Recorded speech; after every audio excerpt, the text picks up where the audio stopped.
随着叶凡打败了金翅小鹏王，众人对叶凡的表现感到惊讶。叶凡对别人的议论不以为意，他的身体恢复了活力，走向屠飞和大黑狗，发现他们在密谋着什么。原来大黑狗正在撺掇屠飞去偷取大荒戟，但屠飞显然不太愿意。叶凡插话提醒大黑狗别惹麻烦。不久，金翅小鹏王恢复过来，重新拿起了大荒戟，然后离开了现场。叶凡意识到这个地方他不能待太久，因为他的顶可能会引来不必要的麻烦。颜如玉建议叶凡去他的府邸避一避。叶凡对不老殿产生了兴趣，询问了更多细节，得知这个古殿有延缓寿元的神奇效果。大黑狗和叶凡计划破解不老殿的禁制，但大黑狗提到需要一些稀有材料或者大量的元才能做到。叶凡对此感到有些为难，因为他们手头的资源有限。深夜，叶凡回到房间时，意外地遇到了秦瑶。秦瑶坐在藤椅上，身上的纱裙勾勒出她的身材。他问叶凡去了哪里，叶凡则开玩笑说自己是为了找他而来。秦瑶不信，继续追问叶凡是如何来到北域的。叶凡告诉他是瑶光圣地的人送他来的，他一直在找他。秦瑶调侃叶凡嘴越来越油滑了，叶凡则回应说他应该对自己的魅力有信心。叶凡提议休息，秦瑶却捏住他的脸颊，不让他转移话题。叶凡抓住他的手，拉他到身前，问他是否不相信他的真心话。这时大黑狗进来，看到这一幕，还故意说他什么也没看见，然后大摇大摆地离开。秦瑶拍开叶凡的手，坐回藤椅上，笑个不停。叶凡抱怨大黑狗破坏了气氛，秦瑶则提到叶凡今天打败了金翅小鹏王，出了大风头。叶凡表示自己下手重是因为不得不如此。秦瑶知道叶凡是荒古圣体，但只能止步于道宫秘境。叶凡却说事情无绝对，他可能打破魔咒进入4级秘境。秦瑶提醒他现实一些，因为连荒古世家都养不起圣体，叶凡没有任何背景，独自修行这条路几乎断绝。叶凡问秦瑶对荒古圣体了解多少，秦瑶说他见过另一具荒古圣体的遗骸，可能对叶凡有帮助。叶凡震惊地站起来，追问遗骸的下落。秦瑶伸了个懒腰，打着哈欠说道：遗骸就在这片小天地中，然后告诉叶凡明天再说，他要去睡觉了。当叶凡听到荒古圣体遗骸，非常吃惊，立刻要求秦瑶带他去看。秦瑶却表示现在是深夜，不适合去看尸体，而且那具遗骸不是随便能看到的，除非颜如玉陪同。叶凡好奇为什么荒古圣体遗骸如此珍贵，秦瑶解释说荒古圣体的尸体非常坚固，可以祭炼成大器，因此非常珍贵。叶凡意识到自己作为荒古圣体，同样可能会引起别人的觊觎。第二天，叶凡叫上屠飞和大黑狗，准备去妖城收集炼器材料。他们在妖城的自由交换场所寻找材料，但只找到了部分所需。这时秦瑶出现，买下了一块摊主声称是血龙木的老树根。叶凡和大黑狗也买下了3块红色鹅卵石，实际上是珍贵的妖血石。秦瑶告诉叶凡，颜如玉公主同意带他去看荒古圣体遗骸。叶凡非常感激，决定当晚就行动。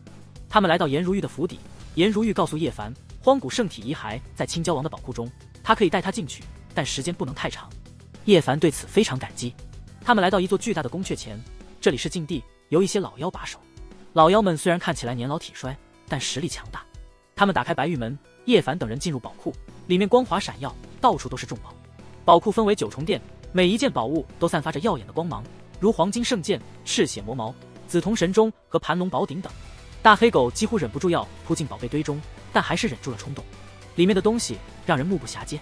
大黑狗贪婪地嘀咕着青蛟王的富有，叶凡则瞪了他一眼，示意他别太贪心。屠飞也被眼前的财富震惊，感叹这些宝贝的价值。宝库中不仅有各种兵器，还有珍贵的材料，如血龙木、神黄草等，都散发着耀眼的光芒。叶凡被一枚巨大的蛟龙珠吸引，大黑狗则心痒难耐，想要扑上去。宝库中还有赤炼铜筋、五彩古藤、星辰云铁等材料，让人眼花缭乱。叶凡被一种神秘的气机吸引，走向宝库最深处。周围的宝藏相比之下都显得暗淡，唯有那种气息深深牵动他的心神。他走进第9重宝殿，看到了荒古圣体遗骸，这里宝贝更多，堆积如山。在中央有一具干冷的尸体，血肉虽干枯，但未朽灭，紧贴在骨头上。叶凡、大黑狗和屠飞都被这不灭的肉体震惊，叶凡更是如泥塑木雕般定在当场，仿佛见到了另一个自己。叶凡的心神似乎穿越回远古，进入这具尸体中，感受到了一种情绪。当他走进遗骸时，尸体竟颤动了一下，周围的宝物光华一暗。屠飞等人惊退，但叶凡并未感到危险。他继续靠近，发现这具尸体的轮海中竟然有青莲摇曳，散发出生机。叶凡的部分心神仿佛离体，进入青莲中，沉在这具尸骨内。叶凡的青莲将他的神力渡入遗骸中，干涸的轮海逐渐复苏，金色浪涛起伏。叶凡震惊地发现，这具遗骸的轮海中竟然运生出神力，冲向肉身的4肢百骸。他感到这具肉身像是自己的身体一般，可以控制起来。在叶凡的心念下，遗骸动了起来，举手投足间并无挚爱。屠飞等人惊愕地看着这一幕，颜如玉甚至准备祭出极道武器。叶凡赶忙阻止，表示不会有危险。叶凡头顶残破的黄金神钟，手持断裂的青金战戈，感受到一种大道气息，战力汹涌澎湃。他意识到这具遗骸中可能隐藏着某种大道心法，自己可能会得到某种传承。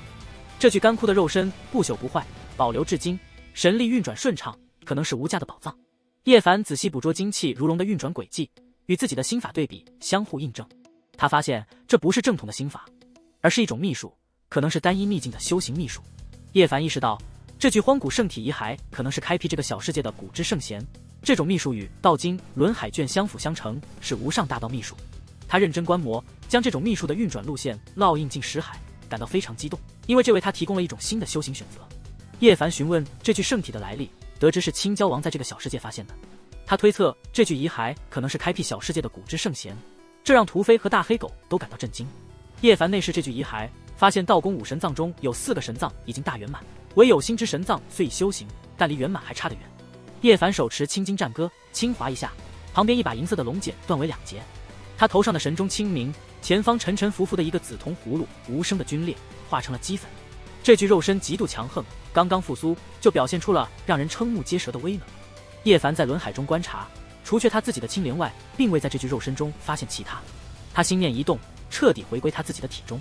叶凡很想得到这具肉身，但这是青蛟王的东西，他只能暗叹，真付诸实际行动，准成为飞灰。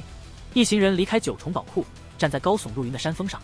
叶凡决定尽快离开这里，多停留1日便多1成的危险。他向颜如玉请求一观不老殿，希望能有所发现。颜如玉委婉拒绝，表示要等上几个月。叶凡回到松林间的宫殿中，准备晚间破开不老殿的禁制。黑夜降临，这个小世界内一片漆黑。叶凡与大黑狗无声无息地来到云层上，静静打量不老殿。叶凡和大黑狗准备潜入不老殿。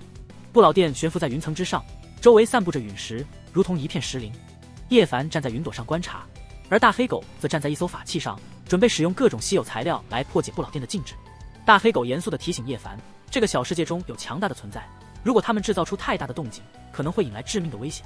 他们必须无声无息地行动。大黑狗围着不老殿转了一圈，仔细思量如何行动。叶凡耐心等待，知道现在全靠大黑狗的计划。大黑狗最终决定行动，他将各种材料上刻下复杂的道纹，然后将这些材料布置在陨石林中，以干扰星域立场。叶凡对大黑狗的计划感到惊讶，了解到这片陨石林的危险性。大黑狗解释说，这些陨石代表诸天主星，一旦触发，即使是大能也会陷入危险。大黑狗使用神血土、玄龟甲、玄冰玉等材料，最后以星辰石暂时替代陨石，成功瘫痪了星域立场。叶凡将他的鼎取出，顶在头上，准备进入不老殿。大黑狗和叶凡通过神识传音交流，确认计划的每一个细节。他们接近不老殿时，发现古殿异常寂静。叶凡用鼎推开大殿的石门，发现古殿内部是由原矿石挖刻而成。他意识到，这不仅仅是一座普通的石山，而是一条原石山脉，可能孕育着不同寻常的东西。叶凡和大黑狗进入第2重殿宇，叶凡确认了自己的猜想，意识到这是一处大凶之地，与火龙坟、龙蝶穴等兄弟并列。他告诉大黑狗，这里名为黄泉冢，是一个夺命的地方，与延缓寿元之地的描述完全不符。